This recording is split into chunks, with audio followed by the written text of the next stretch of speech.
오늘 하나님의 말씀의 제목은 인도받음이 하나님 백성의 의무입니다. 의무를 다해야 합니다. 우리는 누구의 백성입니까? 우리나라에 살기 때문에 우리나라 법을 따르는 거죠. 각 나라마다 법이 조금씩 다릅니다. 우리는 하나님 나라의 법을 따라가는 사람입니다. 그렇다면 잘못 운행되면 안 되겠죠. 역으로 가면 안 됩니다. 그렇죠? 사고의 위험이 생기겠죠. 차도는 사람이 걸어 다니라고 있는 곳입니까? 아니죠. 인도는 차가 다니라고 있는 곳이 아닙니다. 우리가 하나님 자녀로서 하나님의 백성으로서 올바른 인도를 받고자 하시기 바랍니다. 호세아서가 4장만 남았습니다. 벌써 이제 4장만 남았어요. 그리고 지금까지 이제 창세기, 우리 이사야서, 호세아서를 거치면서 왜 이렇게 어두컴컴한 얘기만 성경에 있나 싶으실 겁니다. 성경은 호세아서만 그런 게 아니라 다른 성경들까지도 다 깜깜합니다. 구약만 그럴까요? 신약도 어두컴컴해요. 왜 그럴까요? 생각해 보신 적 있으십니까? 아니면 보통 많은 분들이 성경을 이렇게 읽으시면서 밝은 부분만 보시기도 하세요. 왜냐, 그러기가 좀 마음이 편하니까요. 근데 전체적으로 맥락을 살펴보고 집중해서 보다 보면 어둡습니다. 왜 그럴까요? 난세의 영웅이 나는 법입니다. 그렇죠? 난세의 영웅이 나는 법이에요. 제사장의 서가 거의 없습니다. 성경에 제사장 서라고 분류된 게 없습니다. 한 명 있다면 에스겔은 제사장 겸 선지자입니다. 그럼 제사장 서라고 할 수 있겠죠. 근데 다른 데는 어디서도 제사장의 서가 없습니다. 그렇죠. 하나 꼽자면 굳이 꼽자면 레위기가 있겠네요. 그런데 선지서만 17권입니다. 그 이유가 뭘까요? 하나님의 말씀이 전달되는 데 있어서 하나님이 선지자를 통해서 말씀하셔야 될 때는 그만큼 다급했고 힘든 일이 있었기 때문이라는 것이죠. 그럼 또 한 가지를 더 질문해 보겠습니다. 왜 좋은 때에는 말씀이 없었을까요? 왜 밝은 내용 찾기가 힘들까요? 오늘 사사기서에 대한 얘기를 할 겁니다. 호세아서는 절반만 나오고 나머지는 사사기의 19장에 있었던 사건을 말씀을 드려야 돼요.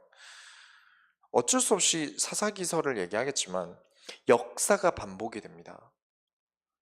복음을 놓치고 복음을 놓쳐서 재앙이 임하고 재앙을 막기 위해서 하나님이 선지자를 보내십니다. 그래서 선지서가 많은 겁니다. 선지자를 보내서 혼내시고 그러다 복음이 겨우겨우 회복되고 복음이 회복되니까 점점 안일해지고 그러다가 점점 배가 불러서 복음 아닌 것들로 살아가기 시작합니다. 그러다가 재앙이 오고 또다시 이게 계속 반복이 되는 겁니다. 그러니 선지서가 많을 수밖에 없습니다. 그만큼 또 한 가지를 생각해 본다면 만약에 그때 당시에 영상 기술이 있었다면 책을 남겼겠습니까? 영상을 남겼겠습니까? 여러분이라면 선지자라면 어떻게 하실래요? 종이로 기록을 많이 하시겠습니까? 영상을 만드시겠습니까? 당연히 영상을 만들 겁니다. 그렇죠? 그게 더 하고자 하는 말을 분명하게 할 수 있으니까요. 또 보는 사람으로 하여금 또 말만 있는 게 아니라 감정이입과 손동작, 행동들이 많은 것들이 말해주기 때문에 영상이 좀 더 효과적입니다. 그만큼 선지서가 많은 이유는 남기고 싶었다는 거예요.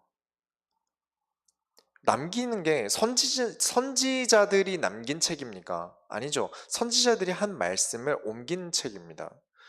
후대들이 그리스도 없어서 계속 망해가니까 목숨을 걸고 후대들에게 남겨준 겁니다.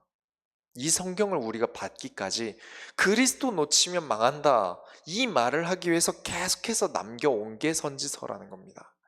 그게 성경이라는 거예요. 그리스도를 우리가 놓쳤더니 재앙이 임해서 우리가 겨우 회복했으니까 너희는 이 복음 잃어버리지 말아라 라면서 성경을 기록했습니다. 목숨을 걸고요. 수많은 핍박과 환난 속에서 목숨을 걸고 쓴 책들입니다. 그만한 가치가 있다는 것입니다. 어둡지만 험하지만 어렵지만 그렇기 때문에 남긴 것이라는 걸 확인하셔야 됩니다. 우리가 영상을 남기고 있습니다. 하나님 말씀을 가지고 메시지를 녹화하고 있어요.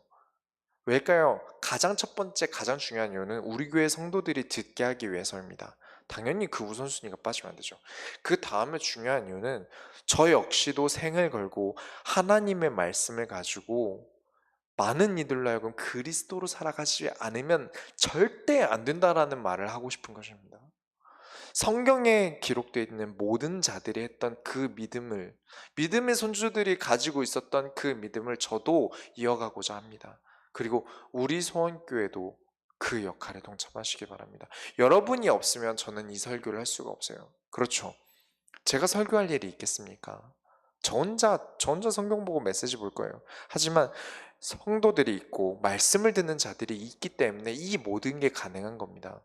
어느 한 사람의 공로가 아니에요. 설교자의 공로가 아니라 이 모든 것들은 우리 소원교회 모든 사람들이 하고 있는 것입니다. 여러분이 그만큼 중요한 존재예요. 하나님의 말씀을 남기기 위해서 정말 소중한 존재입니다. 잊지 않으시고, 저는 여기서 마이크를 잡고 메시지를 하지만 여러분은 현장에서 삶을 통해서 이 말씀을 또 전달하셔야 됩니다. 전도를 말하는 게 아닙니다. 나는 말을 할 수 있어요. 입이 아니라 내 행동과 손동작과 뒷모습과 많은 것들로 우리는 대화가 가능합니다. 우리의 삶이 너희는 그리스도 아니면 절대 안 되는 존재다. 인간은 그리스도를 통하지 않으면 절대 안 되는 존재다라는 것을 보여주는 겁니다. 우리가 그렇기 때문에 이 땅에 남아있는 것입니다. 그렇기 때문에 우리가 인도를 받는 것입니다. 그래서 오늘도 어두울 성경 말씀을 두고 누구보다 밝은 응답에 도전하시기 바랍니다. 이스라엘 백성들이 가치를 잃어버렸어요. 존재 가치가 없어져 버렸어요. 이스라엘이 왜 있습니까? 하나님이 성경을 쓰시기 위해서 만드셨습니다. 하나님이 그 땅에 복음을 전달하시기 위해서 만드셨어요. 그런데 이스라엘이 점점 응답과 멀어지는 마음을 품습니다. 그게 무엇이죠? 10장 1절에 보면 이스라엘은 열매 맺는 무성한 포도나무라 그 열매가 많을수록 재단을 많게 하며 그 땅이 번영할수록 주상을 아름답게 하도다. 이 주상이라는 것은 그 자리를 빛낸다. 그 자리를 얘기하는 겁니다. 주상이라는 게 자리. 하나님이 이스라엘을 선택하시고 응답을 주시고 그 땅에서 번영과 번성함으로 아름답게 자리를 빛내게 원하셨어요. 무엇을 통해서죠? 여러분 다 아시죠? 무엇을 통해 생육하고 번성하라 하셨습니까? 복이죠. 복이 무엇이죠? 그리스도입니다. 이스라엘은 그게 존재의 이유와 가치였습니다. 그런데 2절에 그들이 두 마음을 품었으니 이제 벌을 받을 것이라 하나님이 그 제단을 쳐서 깨뜨리시며 그 주상을 허시리라. 그렇게 견디기 힘든가 봅니다. 살만해지니까 마음에 하나님 말고 다른 신을 품는 두 마음을 품습니다. 그리스도로 살아가는 종족으로 민족으로서 선택해서 대표적인 본이 되게끔 만드시려고 부르신 이 민족이 두 마음을 품습니다. 그리스도 말고 다른 것으로 살아가길 바래요. 수요예배 때도 말씀을 드렸습니다. 하나님이 살아서 함께 하심을 정말 아는 사람은 두 마음을 품을 수 없습니다. 보이기 때문에 그렇죠. 하나님이 눈에 보인다는 게 아니라 내 인생이 전반적으로 하나님이 함께 하시고 사건과 문제 속에서 말씀을 통하여 역사하시고 그렇죠. 날마다 내 인생을 돌아볼 때마다 하나님이 함께 하셨음이 믿어지고 그런 사람이 어떻게 다른 마음을 품겠습니까? 느껴지는데요. 보이는데요. 지금도 하나님이 함께 하시는 게 분명히 느껴지는데 안 느껴지기 때문이죠. 왜 안 느껴지죠? 아까도 말씀드렸죠. 좀 살만해지면 하나님 말고 다른 거 손 대봅니다. 그러다가 이제 3절에 보면 그들이 이제 이르기를 우리가 여호와를 두려워하지 아니하므로 우리에게 왕이 없거니와 왕이 우리를 위하여 무엇을 하리요 하리로다. 3절이 되게 어렵습니다. 우리나라 언어로 시작된 말이 아니기 때문에 해석을 바꿔야 됩니다. 이 말이 무슨 뜻이냐면 비꼬는 말투입니다. 비꼬는 중이에요.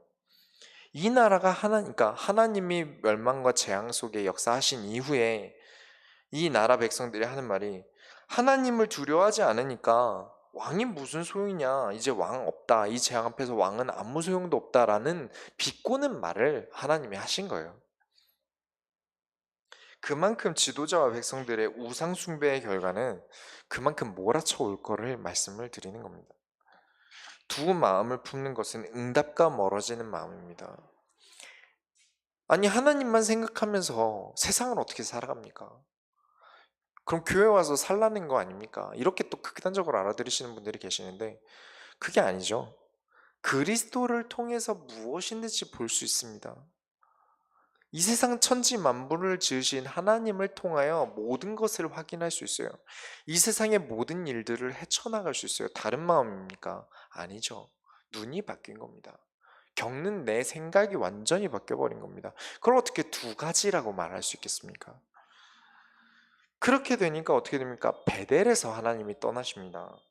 5절 6절에 보면 사마리아 주민이 베다웬의 송아지로 말미암아 두려워할 것이라. 그 백성이 슬퍼하며 그것을 기뻐하던 제사장들도 슬퍼하리니 이는 그의 영광이 떠나감이며 그 송아지는 아수르로 옮겨다가 예물로 야레방에게 드리니 에브라임이 수치를 받을 것이요 이스라엘은 자기들의 계책을 부끄러워할 것이며.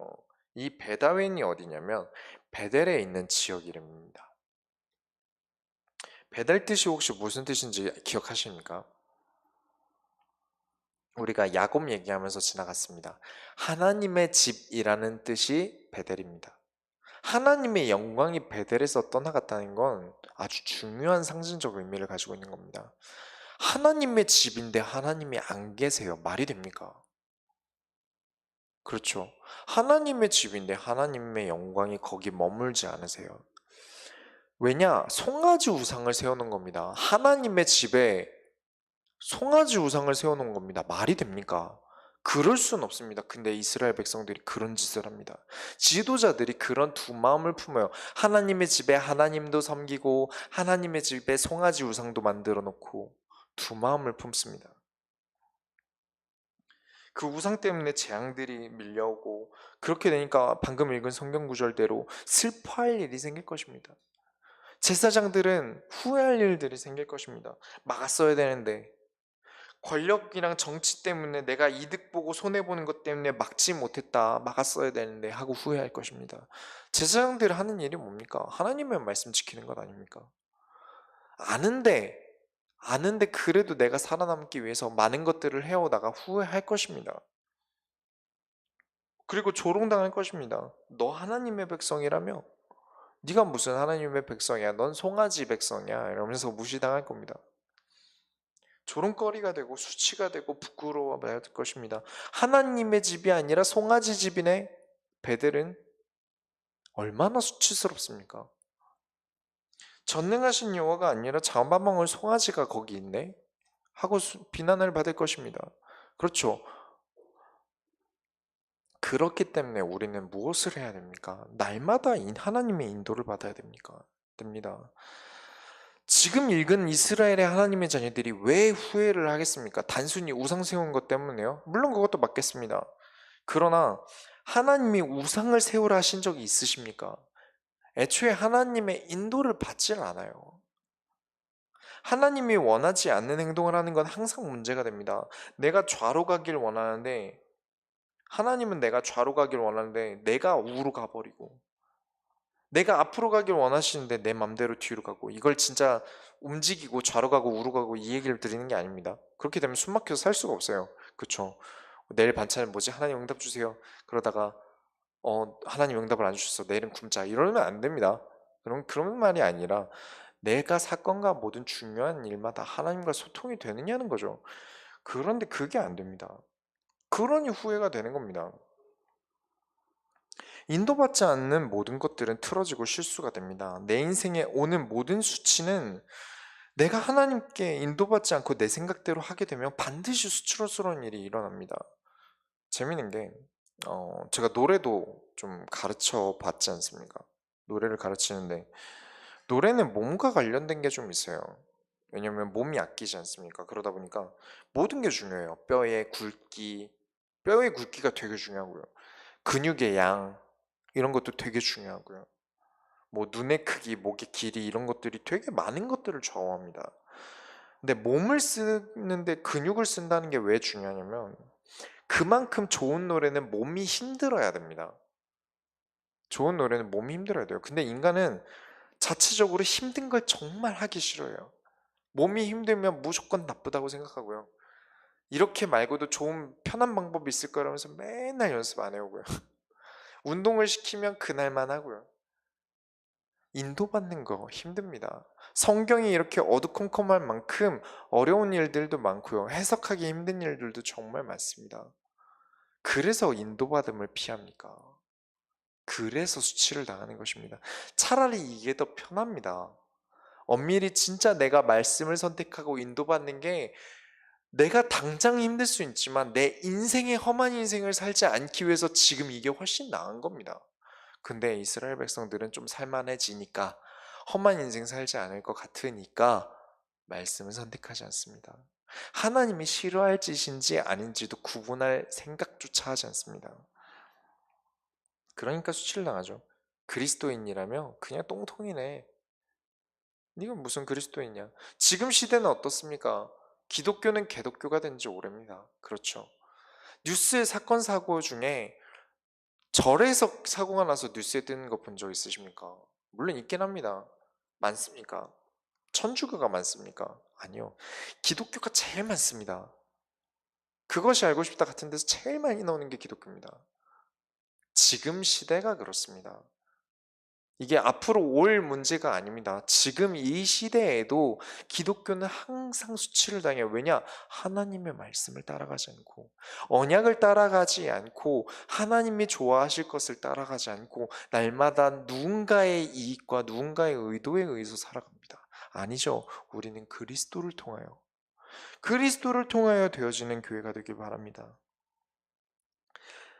교회를 비판하는 사람들이 더 잘 압니다. 교회가 무엇 때문에 잘못되고 있는지요.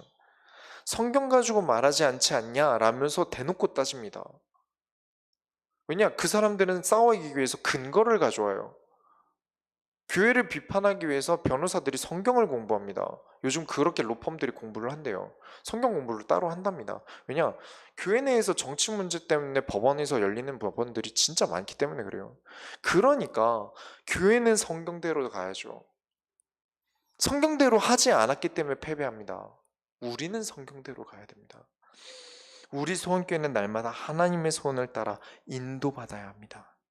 그래서 이 시대에 본이 되는 교회가 되길 바랍니다. 많은 교회들이 그러지 못하지만 우리 교회만큼은 이 세상의 성경을 가지고 본이 되어지는 교회가 될 줄 믿습니다. 기브아 시대라는 게 있어요. 기브아 시대가 어느 시대냐면 이 10장 9절에 오늘 읽은 본문이죠. 기브아 시대로부터 범죄하더니 지금까지 죄를 짓는구나. 이 기브아 시대라는 게 이스라엘의 최악의 사건 중 하나입니다. 이스라엘의 최악의 사건 중 하나로 불려지는 사건입니다. 사사기 19장에 있는 사건인데 정말 끔찍한 사건이고 이스라엘의 혼란을 말하는 가장 대표적인 사건입니다. 당시 이스라엘은 왕이 있었을까요? 없었을까요? 사사기는 왕이 없었습니다. 왜냐? 출애굽기 19장 6절에 너희가 내게 대하여 제사장 나라가 되며 거룩한 백성이 되리라. 너는 이 말을 이스라엘 자손에게 전할지니라. 하나님이 원하시던 나라는 하나님의 말대로 순종하며 움직이는 제사장 나라입니다. 날마다 인도받는 나라. 하나님이 원하셨던 나라예요. 그런데 인도받지 않으니까 복음으로 이루어지지 않을 때마다 이스라엘은 엄청나게 문제가 생깁니다. 그게 사사기예요. 그리고 이 사사기 19장에 일어난 사건이 사사기서의 마지막 사건입니다. 뜻하는 의미가 큽니다. 분명히 사사기 다음에 나오는 인물이 있습니다. 누구죠? 사무엘입니다. 사무엘이 사사예요. 근데 사무엘은 사무엘 상하에 기록됩니다. 그리고 사사기에는 기록되지 않습니다. 그만큼 이 사사기 19장은 이스라엘이 굉장히 중요했던 사건이기 때문에 여기서 끝맺음을 맺는 거예요. 레위인의 첩을 드립니다. 레위인이 첩을 하나 드렸어요. 그리고 같이 사는데 그때 에브라임 시대, 에브라임에 사는 레위인의 첩이 하나 있었는데 그 첩이 행음을 합니다. 그 첩이 행음을 해요. 그래서 겁이 나서 친정 아버지 댁으로 도망을 갑니다. 그러니까 이 레위인이 한참을 고민하다가 그래도 사랑하는 마음으로 나귀를 가지고 또 종들을 다시 가지고 용서하는 마음을 가지고 갑니다. 2절에 나와요. 출애굽기 19장 2절에 그 여자에게 다정하게 말하고 그를 오고자 하여 친절하게 나귀를 데리고 갑니다. 그래서 이제 딱 도착해서 봤는데 친정 아버지가 되게 좋게 본 겁니다. 그래서 바로 보내야 되는데 왜냐면 레위인도 할 일들이 있으니까요. 3일 내내 계속 잔치를 벌려서 안 보내줍니다. 맛있는 거 먹이고 우리 사위 가지 마라 하면서 그러다가 4일째 됐을 때 이거는 업무가 안 되니까 빨리 가야겠다 해서 결국엔 뿌리치고 나오는데 너무 늦게 나온 거예요. 이미 나왔을 때 너무 늦어서 가다가 날이 어둑어둑해진 겁니다. 근데 그 어두워졌을 때가 이방인의 나라 이제 지역을 지나갈 때였어요. 그래서 아무리 그래도 우리 민족이 있는 곳이 안전하지 않겠냐 해서 이방인의 지역에서 피해서 그때 당시에 베냐민 사람들이 있는 지역, 베냐민 지파의 지역에 들어갑니다. 그 중에 기브아라는 곳에 들어가요. 그런데 아무도 이 레위인이 잠을 잘 수 있게 허락을 안 해주는 겁니다. 유숙할 곳을 찾지를 못해요. 그러다가 고생하다가 농작일을 하고 오는 노인에게 부탁을 합니다. 그러면서 나는 하나님의 집에서 온 사람입니다 라고 소개를 해요. 베델 사람이라는 거죠. 그래서 하나님의 집으로 돌아갑니다 라고 소개를 하니까 이 노인이 자기 집에다가 데려옵니다. 그래서 재우는데 그 지역 불량배들이 갑자기 들어와요.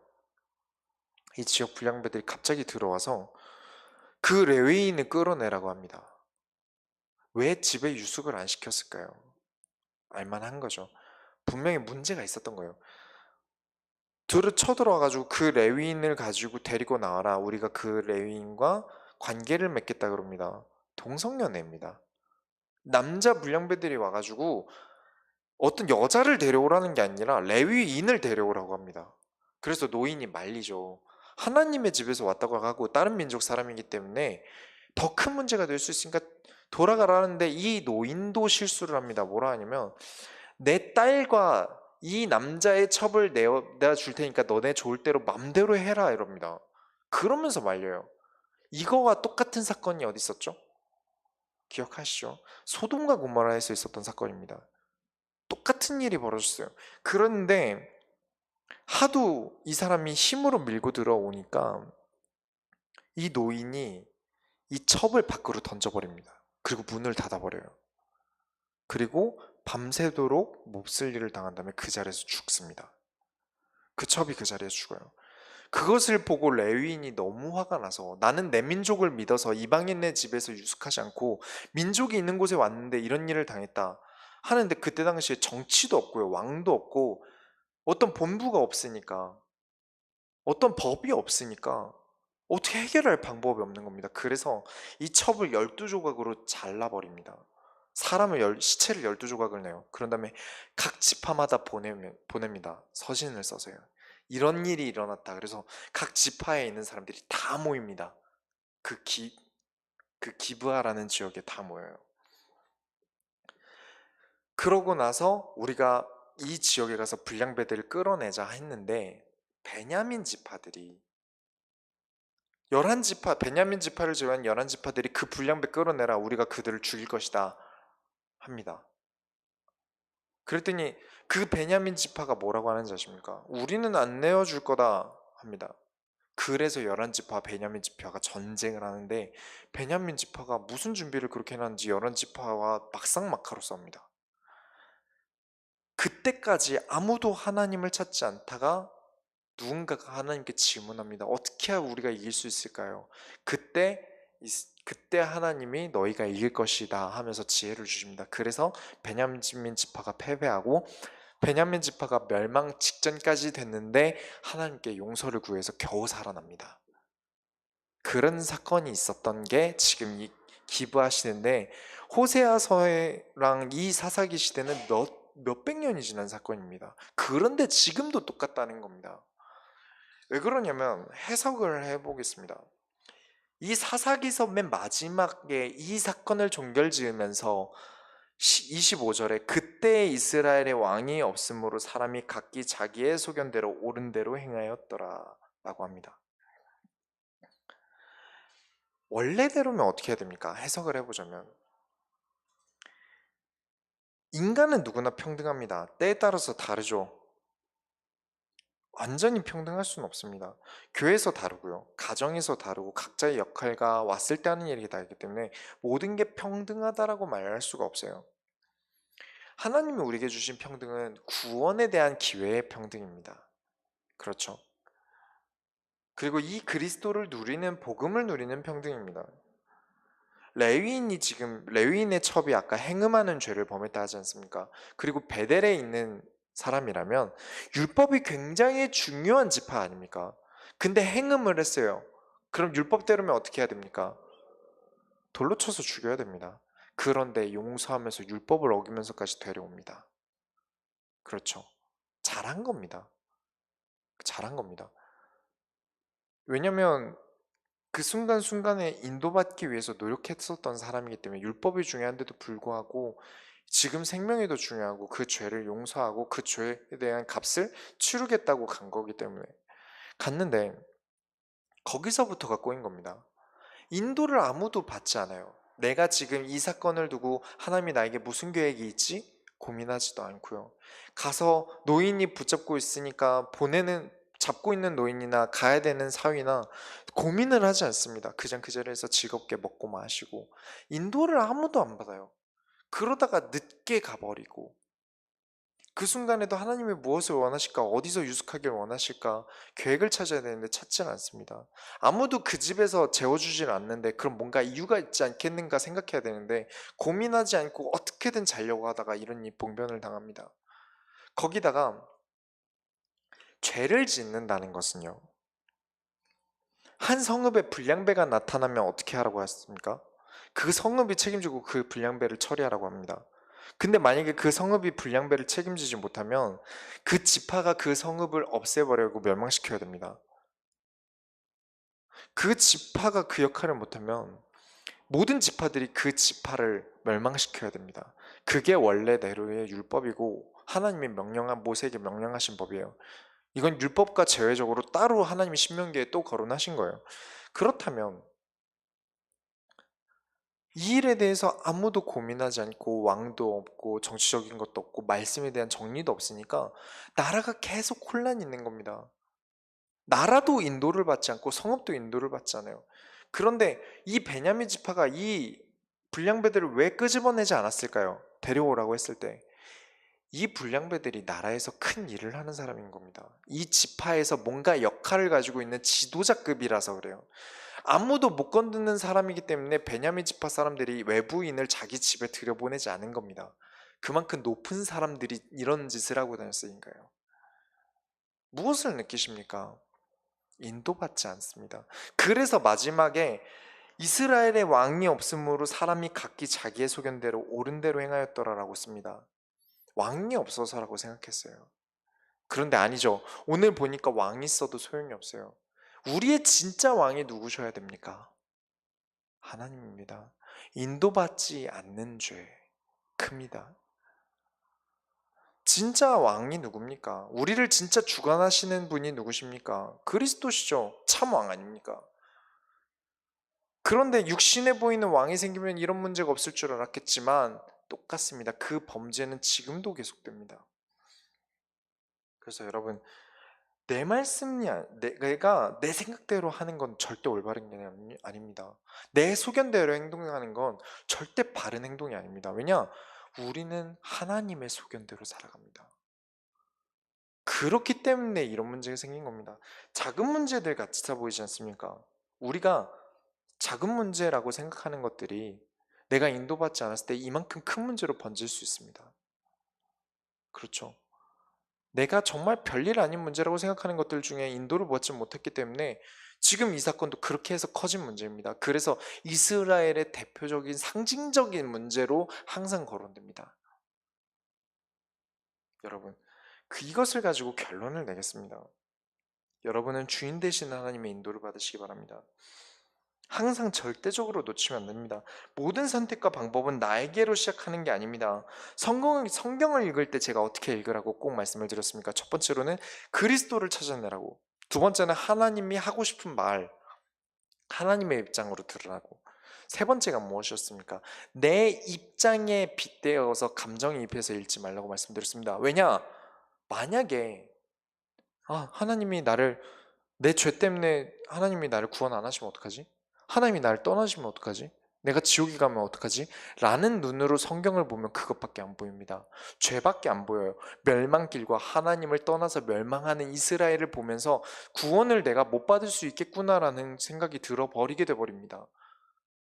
사람의 마음대로 성경을 읽게 돼요. 그렇기 때문에 하나님의 관점으로 지금 내 것들을 내려놓고 하나님이 나에게 하고자 하시는 말씀을 온전하게 받은 다음에 이래서 나에게 이런 말씀을 주셨구나 하면서 감정이 들어가야지, 감정부터 들어가면서 성경을 읽기 때문에 올바르게 보지 않습니다. 성경만 그렇겠습니까? 아닙니다. 우리가 그리스도를 통해 볼 때 내가 느끼는 내 감정, 내 생각대로 보는 것이 아니라 하나님의 말씀을 가지고 온전하게 이 사건을 해석해야 됩니다. 그리고 올바르게 이 문제를 해결해야 됩니다. 반드시 역사하실 것입니다. 그리스도께서. 왜냐? 그리스도를 통하여 보았을 테니까요. 성경을 통해서 보지 않았습니까? 말씀을 통해서 보지 않습니까? 그렇다면 그리스도가 빠질 수가 없어요. 말씀이 육신이 돼서 오신 분이 누구십니까? 그렇기 때문에 여러분, 항상 인도받으십시오. 어떤 선택이든지 어떤 사건이든지 영적인 것이든 육신적인 것이든 말씀을 따라가십시오. 그렇기 때문에 또 한 가지를 생각해 보자면, 지금 제사장들과 사사들이 베냐민 지역의 상태가 어떤지 미리 봤다면 이런 문제가 생겼겠습니까? 사사들이 있었습니다. 제사장들이 있었습니다. 이스라엘 땅은 별로 크지도 않습니다. 그 상태가 육신적으로 어떤지 영적으로 어떤지 날마다 확인하고, 그 지역에 레위 지파는 모든 지역에 흩어져 있습니다. 한 지역에 한 땅을 주어서 산 게 아닙니다. 그렇다면 베냐민 지파에도 레위 지파가 있었어요. 영적인 관리를 하라고 하나님이 뿌려놓으신 거거든요. 소통이 안 된 겁니다. 미리 확인을 했다면, 지금 이런 문제가 있다라고 빨리 이 죄를 해결했다면, 이런 불량배들이 문제가 있다는 것을 빨리 해결을 했다면 좋겠는데, 서로 자기에게 피해가 올까 겁이 나니까 그런 식으로 행동을 합니다. 여러분, 교회로 생각해 보시죠. 왜 목회자가 있고 교회가 있습니까? 성경을 나 혼자 봐도 되고요, 나 혼자 하나님의 말씀을 받아도 됩니다. 성경이 그랬던 때들이 없습니까? 있습니다. 그럼에도 불구하고 교회가 있는 이유가 무엇입니까? 올바르게 인도받아야 하고요. 혹여나 내가 사람이기 때문에 내가 영적인 상태가, 육신적인 상태가 말씀을 바라볼 수 없을 때를 누군가는 관리 감독을 해줘야 됩니다. 그래서 하나님이 따로 목회자를 세우시죠. 지금 이 사건도 제사장이 자기 역할을 못한 사건이고요.